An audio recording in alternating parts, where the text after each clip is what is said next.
Hello. As you begin your rhetorical analysis on The Flight from Conversation by Sherry Turkle, I thought I might share a couple of observations that may help you get started. So I'm going to jump down to the first couple of opening paragraphs here, and we'll just take a moment to read them aloud together. So if you can go ahead and follow along with me. We live in a technological universe in which we are always communicating, and yet we have sacrificed conversation for mere connection. At home, families sit together, texting and reading email. At work, executives text during board meetings. We text and shop and go on Facebook during classes and when we're on dates. My students tell me about an important new skill.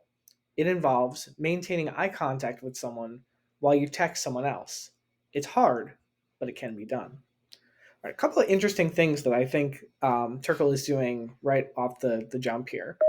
Notice that she begins with the pronoun we, and in doing so, she is including both herself and the reader as part of a shared group. This is a strategy that helps to create community or a sense of belonging right in the first couple of sentences. She also is identifying a problem in the first couple of sentences.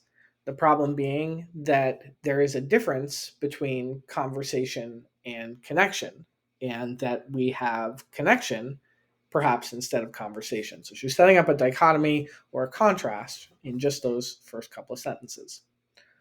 Notice also the informal or what we might call colloquial structure of sentences. Turkle decides to begin a sentence with the word and, which typically would be considered like a non academic style. It would be technically a sentence fragment of sorts to begin with what's called a coordinating conjunction, but it can be done. But what it does is it creates a more conversational style of text. So this is not like a high level academic argument. We sense from just that one sentence and the use of the pronoun we that this is a piece of writing that is probably created for a more of a popular audience. In paragraph two, we get a whole host of groups.